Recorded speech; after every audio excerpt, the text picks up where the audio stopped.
perubahan Undang-Undang Dasar 1945 dan pemilihan Presiden dan Wakil Presiden. Pada dasarnya, perumusan UUD Indonesia sudah dibahas pada sidang kedua BPUPKI. Jadi, BPKI hanya akan melakukan pengesahan Undang-Undang Dasar yang sudah dirumuskan oleh BPUPKI. Ketika membahas pasal 3, aturan peralihan undang-undang, Oto Iskandar-Dinata mengusulkan sebaiknya pemilihan Presiden dan Wakil Presiden Indonesia dilakukan secara aklamasi. Oleh karena itu, ia memilih Presiden dan Wakil Presidennya yaitu Insinyur Soekarno dan juga Drs. Muhammad Hatta. Pembentukan Departemen dan Pemerintahan Daerah. Selain pembentukan kabinet, BPKI juga memberikan mandat kepada Presiden Soekarno untuk membagi wilayah Indonesia menjadi beberapa provinsi.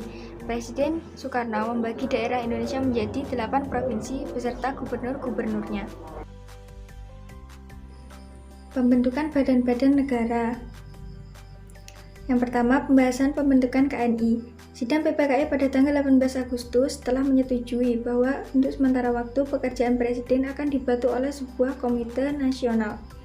Sebelum rapat BPKI ditutup, Ketua BPKI menunjuk 9 orang anggotanya untuk dibentuk panitia kecil yang ditugaskan menyusun rancangan pembagian wilayah negara.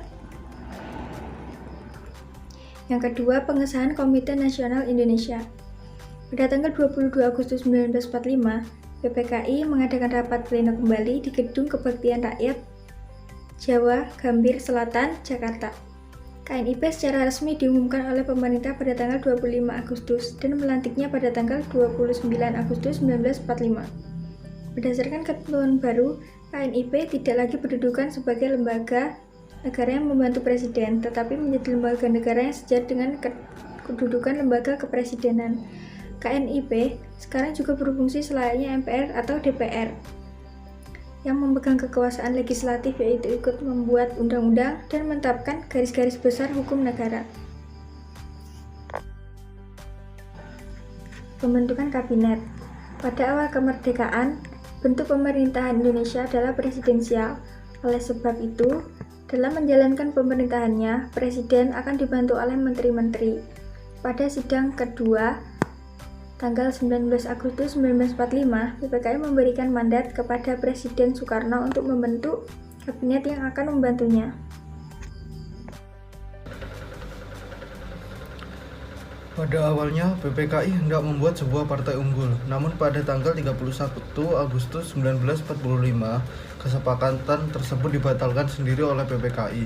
Ironisnya, pembatalan tersebut bukan dari inisiatif BPKI, melainkan karena adanya desakan dari sekutu.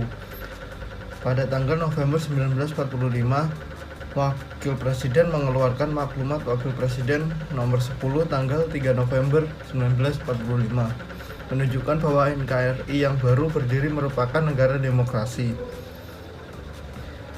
Keluarnya maklumat tersebut sangat berdampak bagi kehidupan politik bangsa Indonesia. Banyak para tokoh politik yang pada masa itu berbondong-bondong membuat partai politik sebagai berikut.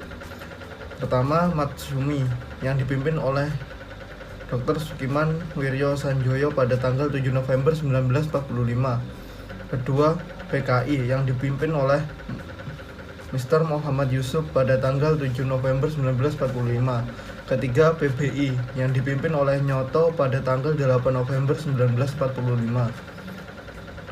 Keempat, Partai Rakyat Jelata yang dipimpin oleh Sultan Dewani berdiri pada tanggal 8 November 1945.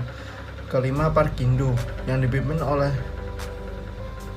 Dr. Probowinoto pada tanggal 10 November 1945. Yang keenam, PRS dipimpin oleh Sultan Syahrir pada tanggal 20 November 1945. Yang ketujuh, PKRI dipimpin oleh I.J. Kasimo pada tanggal 8 Desember 1945. Yang kedelapan yaitu Permai yang dipimpin oleh J.B. Asa. Lahirnya Tentara Nasional. A. Komite Van Aksi. Sebagian dari para pemuda Indonesia yang ketika pada zaman Jepang telah membentuk kelompok-kelompok politik mereka tidak puas dengan pembentukan BKR atau Badan Keamanan Rakyat yang dilakukan Presiden Soekarno. Mereka menginginkan dibentuknya Tentara Nasional. Namun karena Tentara Nasional ditolak oleh Presiden dan Wakil Presiden, maka akhirnya membentuk Komite Van Aksi.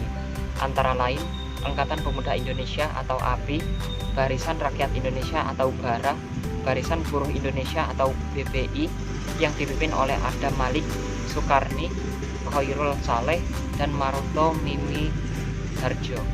B. Pembentukan BKR atau Badan Keamanan Rakyat. Pada tanggal 22 Agustus 1945, PPKI melakukan sidang pleno yang membahas hasil laporan panitia kecil yang bertugas menggodok pembentukan tentara kebangsaan. Dari pembahasan tersebut disepakati pembentukan BKR atau Badan Keamanan Rakyat yang ditetapkan sebagai bagian dari BPKKP, Badan Penolong Keluarga Korban Perang. Pembentukan BKR diumumkan Presiden Soekarno pada malam hari tanggal 23 Agustus 1945. BKR bertugas menjaga keamanan dan ketertiban umum di bawah koordinasi KNI. Pemerintah belum membentuk tentara yang bersifat nasional karena pertimbangan politik. Karena pembentukan tentara nasional dapat mengundang sikap permusuhan Sekutu dan Jepang. C. Pembentukan TNI atau Tentara Nasional Indonesia. Pada tanggal 5 Oktober 1945 dikeluarkan maklumat pemerintah yang membentuk Tentara Keamanan Rakyat atau TKR. Supriyadi, tokoh peta yang menentang Jepang di Blitar, ditunjuk sebagai Menteri Keamanan Rakyat. Akan tetapi Supriyadi tidak pernah hadir menjalani tugasnya. Oleh karena itu, pada tanggal 20 Oktober 1945 diumumkan kembali pengangkatan pejabat-pejabat pimpinan di lingkungan TKR. Pada tanggal 12 November 1945 diadakan pemilihan ketua TKR dan terpilihlah Kolonel Sudirman. Pada tanggal 18 Desember 1945 ia dilantik dengan pangkat jenderal. Dalam mengikuti sejarah perjuangan bangsa, TKR berubah menjadi TRI, Tentara Republik Indonesia, pada bulan Januari 1946. Pada bulan Juni 1947, nama TRI berubah menjadi TNI, Tentara Nasional Indonesia.